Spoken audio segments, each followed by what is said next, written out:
Over 90% of crypto investors get wrecked in a bull market because they ignore one crucial aspect: having a solid exit plan. They ride their portfolios all the way up, then all the way back down, and end up waiting for the next cycle. I was one of them back in 2017, but last year I managed to nail the December local top almost perfectly. In this video, I'll share my exact exit strategy for the final quarter of 2025, along with how I'm hedging in case the rally extends into 2026. I'll also show you how to set exit levels for your own altcoins while tracking the key indicators that actually matter. If that sounds good, hit the like button if you appreciate no-nonsense market breakdowns. It helps keep this research coming. And if you're new here, don't forget to subscribe so you're ready for what's next. Let's start with some bigger picture context. Historically, the final quarter in post-halving and post-election years has carried strong bullish momentum for Bitcoin and the broader crypto market. If you look back, the pattern is clear. In 2021, the last quarter didn't look like much for Bitcoin with only about a 5% move, but ETH quietly outperformed with gains of more than 22%. In 2017, Bitcoin's Q4 rally was far stronger, coming in at over 215%. And going further back to 2013, the final quarter alone delivered an astonishing 480% gain. These aren't random moves. Election cycles combined with shifts in monetary policy create windows of excess liquidity, and that liquidity almost always flows into risk assets like crypto. So far in 2025, the trend hasn't broken. The third quarter has been very strong for both Bitcoin and ETH. Bitcoin has posted about 7% gains, while ETH has completely stolen the show with more than 70% upside in just one quarter. Bitcoin also pushed to fresh all-time highs after its summer rally, and even with the recent correction down toward 115K, the key market indicators remain firmly bullish. On top of that, institutional inflows into the ETH ETFs are hitting record levels, altcoin market caps are pressing new highs, and Bitcoin dominance has begun trending lower, which is usually the clearest sign that rotation is underway. Bitcoin dominance broke down from the ascending channel it had been respecting since early 2023. That breakdown happened when dominance lost the 60% level. And even during the latest market dip, it has failed to reclaim that zone. The fact that it didn't bounce back during peak fear tells you this is not just noise, it's a structural shift. The weakness is being absorbed by steady institutional bidding into ETH, which is something we didn't have in prior cycles. This failed recovery below 60% is critical for understanding the setup going into the August rally and possibly extending through September. When dominance can't recover during sharp drawdowns, it signals genuine momentum for rotation, not just a temporary shakeout. Once this pullback in Bitcoin runs its course and recovery begins, it will likely trigger a strong breakout across the altcoin market. That should put even more pressure on dominance and confirm the rotation if the trend continues.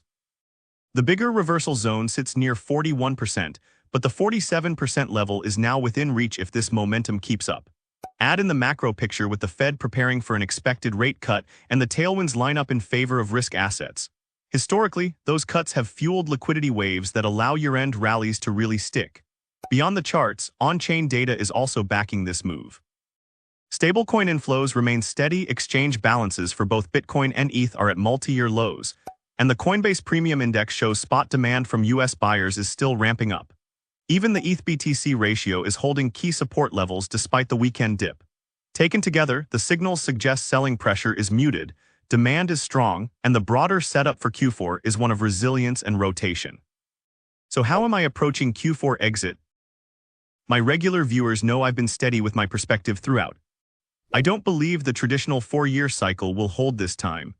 I expect the bull run to stretch into 2026, and unlike past cycles, the odds of a lengthening cycle look stronger than ever. With nearly $30 billion flowing into ETFs and institutional adoption accelerating every month, it's hard to argue that 2026 will open with a brutal bear market. Instead, I see the possibility of a rolling top, where profits can be taken gradually instead of one violent blow-off peak. That means the familiar boom and bust rhythm of 4 years might finally break. My base plan is simple. I will be scaling out around 40 to 50% of my portfolio by December. That allows me to lock in meaningful gains while still staying positioned if the market continues higher into 2026. The rest I plan to hold mostly in majors, so even if the cycle tops out this year, I'll be in a solid position. On the downside, if we don't get the usual year-end rally and instead keep sliding lower, I already have a worst-case exit plan in place, which I've detailed in a separate video that I'll link at the end of this one. Heading into September, my base case is a shallow dip with ETH finding support around the 4K level. Some altcoins may give attractive entry points, but I don't see a deep pullback like the April crash as the most likely scenario. That view would change if the ETH-BTC ratio breaks key support and Bitcoin dominance spikes back above 62%. These are some of the indicators I monitor closely, and whenever I see major divergences, I post updates on X. Make sure you follow there to stay ahead of the herd. You can also join our free community Discord for regular market updates. Links are in the description.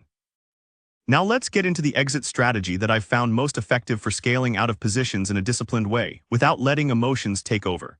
I break it down into 3 different approaches depending on the risk profile of the coin: low risk, moderate, and high risk.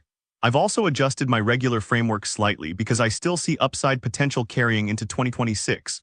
To make it simple, I'll use a $1,000 investment as an example for each.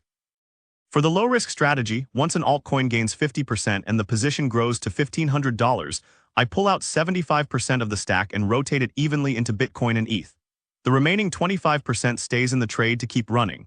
This approach is straightforward and conservative. If the bullish sentiment continues into 2026, that ETH stack can later be rotated into smaller altcoins for higher returns. But if momentum fades and the rally cools off, holding ETH will still preserve value better than most altcoins. In the moderate risk strategy, I wait for the position to double, reaching $2,000. At that point, I move half into Bitcoin and ETH. Of the remaining half, I keep 25% in the original coin and rotate the other 25% into a fresh project that is showing clear strength. The key here is discipline. Always enter the new position with an invalidation level, so you're not just blindly chasing green candles. For the aggressive strategy, I let the position run until it's up 150%, which turns 1,000 into 2,500. From there, I secure 1,000 into Bitcoin or fiat to lock profits. The remaining 1,500 is divided evenly, with 500 staying in the original coin and the other 1,000 split across 2 new projects that are gaining momentum. This strategy is designed to maximize upside while still protecting core capital, but it carries more risk and requires tighter monitoring. Now let me walk you through how I approach scaling out of individual altcoins using a few simple but effective metrics. When looking to trim positions, the first thing I always check is RSI. If your altcoin is pushing the RSI above 85 while the broader market is either ranging or trending lower, that's usually a red flag. In that situation, trimming down exposure makes sense because the more likely outcome is a cooldown rather than another immediate leg higher. Alongside RSI, keep an eye on open interest. Surging open interest often signals froth in the market, and if it gets too stretched, it usually doesn't end well for late buyers. On the broader macro side, I track the ETH versus global liquidity chart. This helps me avoid staying too exposed when the market as a whole is overheating. If ETH is tapping the upper red band on the chart, it is historically lined up with local tops. That's where I would personally close out most short-term altcoin positions to protect gains. When it comes to creating a full exit blueprint for individual coins, I map out levels for each one I hold. I use 2 main approaches depending on the category of the coin. The first is what I call the blue chip exit, which I apply to larger cap altcoins. The second is the shitcoin exit, which I use for anything outside the top 100. Let's start with the blue chip exit. Imagine you put $1,000 into a coin. The first step is to sell 20% of your position once the price hits a 2x from your entry. At that point, your investment has doubled to $2,000, so you take out $400. If this 2x is reached before December 2025, I would rotate that $400 within the ecosystem of the coin itself.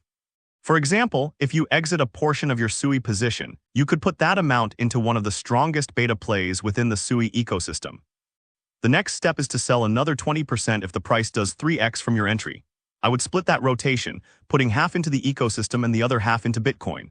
From there, you can continue this same process for every additional 100% gain that comes after. Now let's look at the shitcoin exit plan. Here the strategy is a little more aggressive.